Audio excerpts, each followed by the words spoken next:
오랜만에 제가 아주 좋아하는 주제가 등장했습니다. 그냥 지나칠 수가 없죠.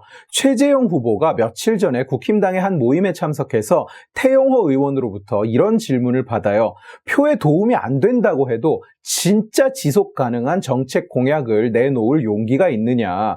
최재형 후보는 메시지가 굉장히 선명한 분이죠. 그런 최재형 후보답게 이렇게 대답을 합니다. 이 정부 목표 중에 가장 문제인 것이 국민의 삶을 책임지겠다는 것이다. 굉장히 위험한 발상이다. 국민의 삶은 국민이 책임져야지 왜 정부가 책임을 지나. 국민들이 각자 자기 역량을 마음껏 펼치도록 판을 깔아주는 것이 정부의 역할이다. 민간 부문에 대한 정부의 개입을 줄여야 한다. 박근혜 대통령 시절에 정부에서는 국민을 행복하게 한다는 개념을 자주 이야기했었어요. 듣기에는 좋습니다. 그럴듯하게 들리죠. 그러나 이건 자유주의, 보수주의 우파 정당에서는 주장할 수 없는 겁니다. 왜냐? 국가가 국민을 행복하게 만들겠다는 말은 곧 국가가 국민의 행복을 정의한다는 뜻이에요. 정의를 하지 않고서는 추구할 수가 없죠. 그러나 국가가, 정부가 국민 개개인에 맞춘 수도 없이 다양한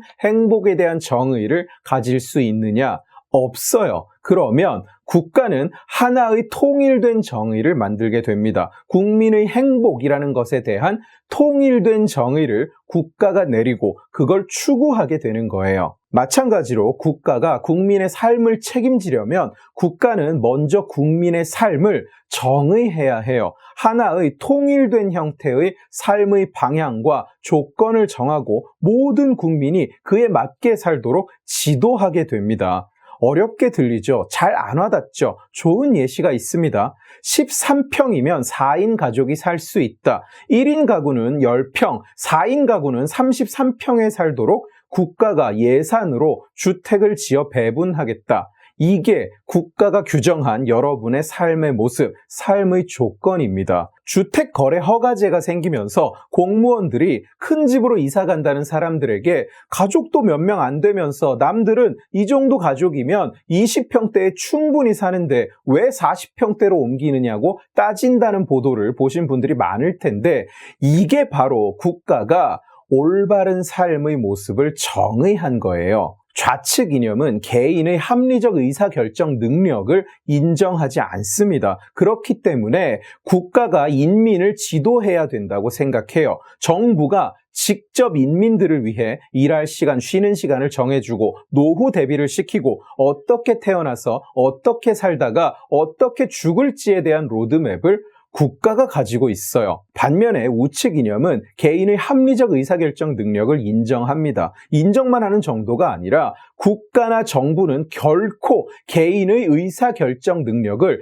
대체하거나 더 나은 대안을 제시하고 지도할 수 없다는 것이 우파 이념의 가장 근본적인 철학이에요. 그렇기 때문에 우파 이념이 항상 작은 정부를 추구하는 겁니다. 정부는 국민 개인이 각자 자신이 원하는 삶을 추구할 수 있도록 판을 깔아주고 보호해주는 역할을 하는 존재예요. 국민을 먹이고 입히고 재우는 존재가 아닌 겁니다. 그러니까 최재형 후보의 말, 정부가 국민의 삶을 책임져 주지 않는다. 정부가 국민의 삶을 책임지겠다고 나서는 것이야말로 무섭고 위험한 것이라는 말은 지극히 당연한 얘기예요. 너무나도 정상적인 얘기입니다. 더민당 같은 데서 뭐라고 떠들든지 간에 자유주의 정당, 보수 정당, 우파 정당을 자처하는 정당이라면 당연히 해야 하는 말이고 모든 정치인이 끊임없이 이야기해야 하는 원칙이자 진리예요. 이 말이 우리에게 이상하게 들린다면 그 이유는 단 한 가지예요. 한국 정치에 근본이 없기 때문입니다. 근본이 없어서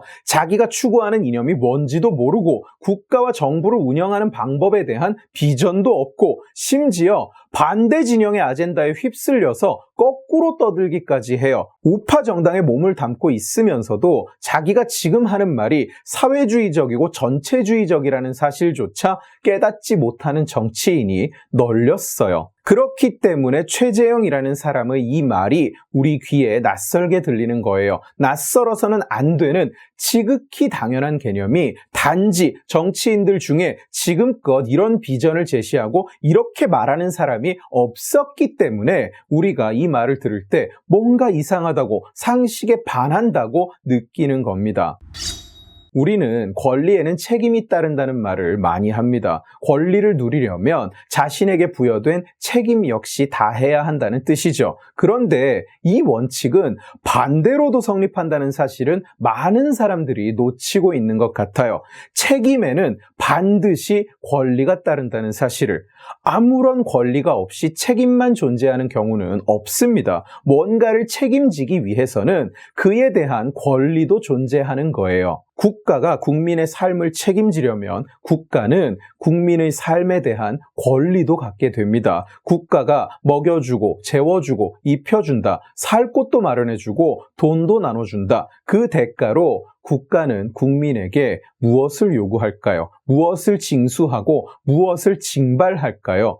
국가는 여러분의 삶을 책임지는 대신 여러분으로부터 무엇을 가져갈까요? 정부는 생산의 주체가 아니에요. 정부는 그 어떤 가치도 생산하지 않습니다. 그러면 정부는 아무것도 만들어내지 못하면서 대체 무엇으로 국민의 삶을 책임질까요? 제가 늘 말하죠. 세상에서 가장 비싼 것이 정부가 공짜로 주는 것이라고. 정부로부터 10,000원을 공짜로 받기 위해서는 여러분은 정부에 10만 원을 내고 100만 원을 내야 합니다. 그리고 국가는 그걸 강제로 너무나 당당하게 가져가요. 국가에 우리 삶에 대한 책임을 더 크게 지우는 만큼 우리는 우리 삶에 대한 권리도 국가에 더 많이 바치게 되는 겁니다. 그렇기 때문에 자유주의와 보수주의라는 이념과 원칙은 항상 작은 정부를 지향하는 겁니다. 국민의 권리를 덜 약탈하기 위해서, 국민이 가진 것을 덜 빼앗기 위해서 정부라는 조직은 너무나 비효율적이라서 작으면 작을수록 국민에게 이익이 되니까요. 사실 대부분의 지식의칼 시청자 여러분들은 최재형 후보의 말에 분노를 하기는커녕 감탄을 했을 거예요. 우리는 자유라는 것이 뭔지, 개인의 권리라는 것이 뭔지, 정부라는 것의 본질이 뭔지 이해하는 사람들이니까요. 자유라는 관점에서 최재형 후보의 말은 너무나 당연하고 너무나 상식적이어서 정상적인 상황이라면 솔직히 주목받을 이유조차 없는 발언이에요. 그러나 혹시 분노하셨던 분이 있다면 어떻습니까? 제 설명을 듣고도 아직도 분노하고 계십니까? 저들은 정부는 국민의 삶을 책임지려고 들어서는 안 된다는 이 말을 그러면 정부가 아무것도 하지 말라는 말이냐? 국민의 삶을 책임지지 않으려면 대통령에는 왜 출마하냐고 떠들어대는데 쪼다 같은 소리입니다. 저 말이 무슨 뜻인지 이해조차 못하고 있는 한심하기 짝이 없는 반론이에요. 정부의 역할은 국민을 보호하는 것이 될 수는 있어도 국민의 삶을 정의하고 규정하고 국민들이 그 틀 안에서 삶을 살아가게 하는 것이 아닙니다. 정부는 국민을 보조하고 국민들이 각자 자기 스스로 정의한 삶, 자기 스스로 정의한 행복, 자기 스스로 정의한 인생의 목표를 마음대로 추구하며 살 수 있도록 인프라를 구축하고 장애물을 치우는 역할을 하고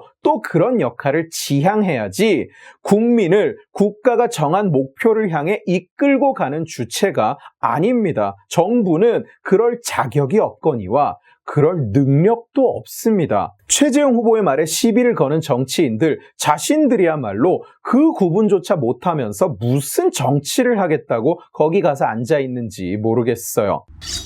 로널드 레이건 대통령은 이런 명언을 남겼습니다. 세상에서 가장 무서운 말은 나는 정부입니다. 나는 국민 여러분을 돕기 위해 이 자리에 있습니다. 라는 문장이라고요. 정부가 여러분의 삶을 책임져 주기를 원하십니까? 돈이 없으면 돈을 주고, 일자리가 없으면 일자리를 주고, 살 곳이 없으면 집을 주고, 먹이고, 입히고, 재우는 부모 같은 정부가 이상적인 정부라고 생각하십니까?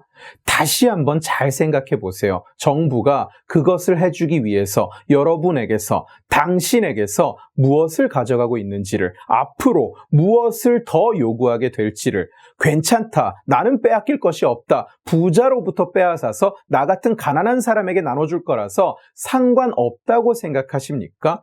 천만에요. 반드시 기억하세요. 정부는 여러분의 권리를 잡아먹고 자랍니다. 그리고 커지면 커질수록 더 많은 권리를 잡아먹어야 합니다. 오늘은 정부에게 권리를 빼앗기는 대상이 아니라서 괜찮다고요. 내일도 당신이 대상이 아닐 것이라고 확신할 수 있으세요?